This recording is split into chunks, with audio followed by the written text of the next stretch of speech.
It is probably no secret that I'm a huge fan of Ashes of Creation. It is my personal most anticipated upcoming MMO, and I've made over 100 videos on the game, and one of those videos was over an hour and a half long. That being said, I'm also maybe a little bit of a jaded MMO veteran that is skeptical of every upcoming MMO in some way. So with that in mind, despite my enthusiasm for this project, I can actually envision more ways this project could fail than ways it could succeed. It's trying to do some new things and some things that have not been successful long-term in the past, and it has a massive scope. So actually narrowing this list down to just 5 was a bit of a challenge for me. Starting with number 5, which is large guilds being more dominant than I expect. I do think large guilds in an open world MMO like Ashes naturally have advantages. I don't necessarily have a problem with that. Where I think there could be issues is when these guilds are given further advantages by the game outside the natural advantages they have, simply due to having a lot of players.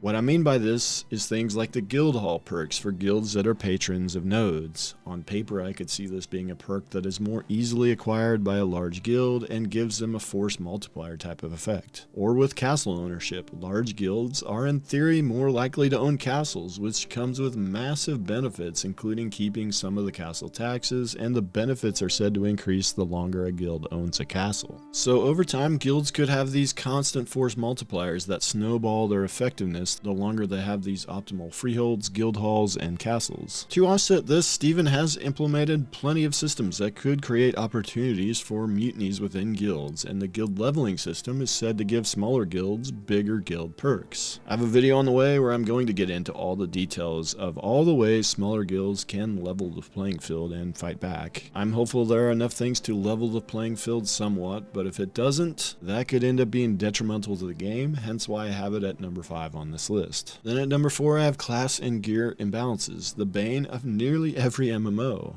I would never expect Ash's balance to be perfect, as balance is never perfect in MMOs. And with the high degree of customization that Ashes is going for with its classes, I could see them really struggling with balance. Why this matters in Ashes is because it is not a game that you can easily just re-roll a new character if balance is perpetually not in favor of your chosen main character. Leveling will take a long time, and acquiring the multiple gear sets needed for different encounters will likely take a very long time as well. So having your class always being out of favor will not be a great scenario if indeed that would happen. Further, Ashes does take from Arcade pretty heavily in its design. We don't know if it will have the same large gear imbalance that Arcade had, but we do know that gear will absolutely matter in Ashes. Gear is said to be 40 to 50% of a player's power at max level. If the process of getting to that highest tier of gear is extremely long, which I could definitely see, that can be a turnoff for new players. I could see a scenario where Ashes does fine at launch, but 6 months after launch it struggles to onboard new players, as the new players are so far behind the established players they end up quitting pretty quickly. This again is often a problem for Korean style grindy MMOs, which Ashes in many ways is inspired by. The number 3 issue is if Ashes fails to adjust to major design flaws found during testing. I honestly don't see them doing this, but at the same time there are limitations on what they could change because they want to stay true to their core design philosophy. Conflicts with this could leave a system in place that was found to not work, and that could be a major problem.